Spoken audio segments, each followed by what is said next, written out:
Radio Hip Hop Series. It's your boy QS interview with Dave. Son. Let's get it poppin'. Hey, I made it to my mission, staying fly up in my cockpit, doing tricks with no permission. I be stunting over here, stunting over there.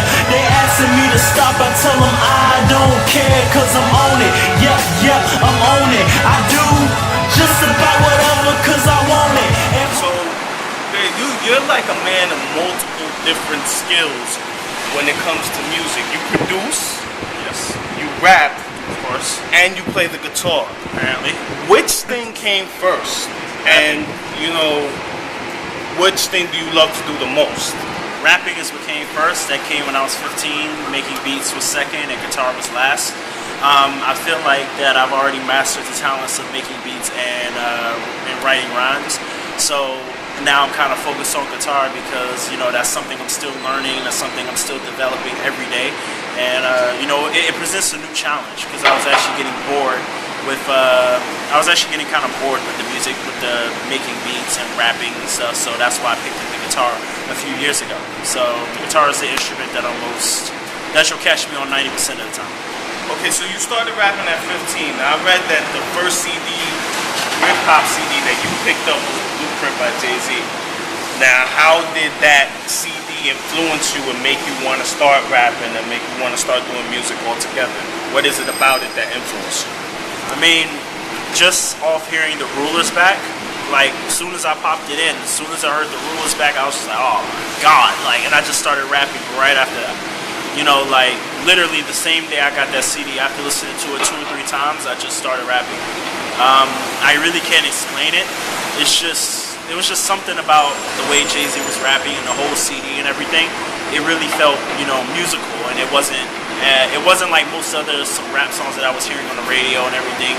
The whole album just sounded like a musical composition similar to what I was growing up listening to, which was like Aretha Franklin, Nirvana, Metallica, Guns N' Roses, Michael Jackson. These are people that I've literally spent my whole life listening to up until that day when I popped in the Blueprint.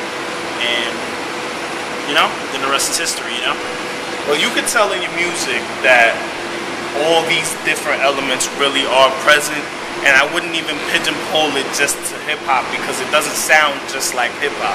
It sounds like there's a lot of different things going together along with some rapping. So what do you describe your music as in genre-wise? I actually came up with a term for it. It's called New Vogue. I kind of put Kid Cudi and Drake into this term as well, into this genre, because they're doing a lot of things that's not necessarily hip-hop as well, but they're actually pioneering a new style, making a new lane for people who fit their description, and it's just basically the way I see hip-hop going is, it's like, look, just rapping is not enough anymore. You can be the hottest lyricist all day, but at the end of the day, you need to be able to make music, like the classical composers, or the classical guitarists. These guys could, play a solo super fast at 170 beats per minute, but it came to a point where people wanted to hear some musicality in their guitar playing, and that's why guys like Gary Moore took over, guys like Mark Knopfler, and now you kind of starting to see that in hip hop with guys like Drake and Cudi and Kanye. These guys are really taking over because they're bringing music into the game. They're not just hitting the beat with like minor chords, dun, dun, dun, dun, dun, dun, dun. It's actually, flowing beats, flowing lyrics, things are interweaving and into each other, and so on and so forth. That's basically my style, New Vogue, and that's what I feel it encompasses, etc. Now, you grew up in the D.C. area, and everybody knows D.C. is a very tough place to grow up in. But, your style of music doesn't pretty much kind of speak on that. It's not so rugged, it's not so rough that it comes off like, you're growing up in this super gangster area. Actually, it has more soul to it, and it has a lot more calmer tone to it. So it's like, where did this come from? How were you able to tap into that when you're coming from such a rough area? Usually when people have aggression in their music, it's because they're not getting pussy. So when I started getting pussy, my music really calmed down. Seriously, because before I started getting pussy, I was like doing what you said, very rugged music, very rough, very, hard and things like that. And that was a few years ago. back when I was like 14, 15, 16, things like that. I was just doing battle rapping and all that other highly aggressive stuff. I think now I just kind of found my swag. I'm kind of chill, as you can see. You know, I'm a chill dude. I'm hanging out, and my music kind of reflects on that. I'm not out here to, you know, scream on people and be like, get money, motherfuckers. You know, like I feel like that's kind of whack. You know, honestly. So there's a time and a place for aggressiveness in the music, and I think my next album will be more aggressive. But just, you know, pretty much, you know, I don't know. Not really like that. Well, talk about the next album. I mean, when's it coming out? What can we be looking for from you in the future? This album that I'm doing now, that's actually that has a song over here on it. That's coming out in January. Basically, it tells the story about my quest from DC to New York City and everything that happened in between, from getting jerked around by label people to getting blown off to, you know, it's just a lot of things, you know, like a lot of stuff that you got to learn and you got to deal with as you go up this industry, and the higher you go, the more BS you deal with. So that's basically what the album is. It has a lot of guitar interludes in it. I'm playing guitar. Instead of having a skit, I decided to, because the album is actually telling a story from start to finish, and I was going to do skits, but I said, instead of telling a skit, why don't I do an instrumental interlude, you know, kind of like a rock album. I'm doing some electric guitar solos in there, and, you know, have like maybe, I think I only have 2 guest appearances on the whole album, so I'm kind of carrying this whole album myself.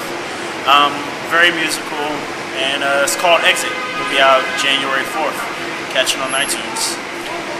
All right, last question. Where can everybody contact you? Pages, numbers, whatever you want to give. I mean, me and my team, we try to keep it as simple as humanly possible. So I only have 3 websites to give you. Power of 3.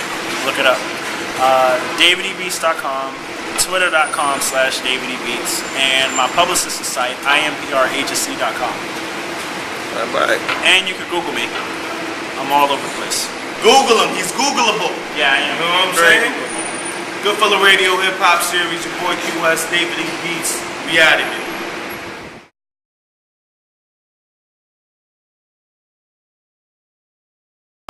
Whole time in this business, they be saying I ain't with it, guess it's all good. I'm gonna go make my own business and get on with it, and then you gon' get it. I've been nice forever, my whole style you counterfeiting, down to the photo shoots, leather jackets, moto boots, rapping like you from the city when you really from the boons. I'm new fam, you old news, so New York City asked me how I got New York with me. It's easy, dawg. I grind it out. Rap with me line for line. You can tell I rhyme it out. Picture me sounding lame. Never happens. I'ma aim to be the best rapper to ever grace the game. So prepare for next challenges.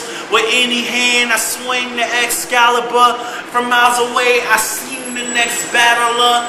And they all sound the same. What a shame, huh? Yeah, David E. Beats.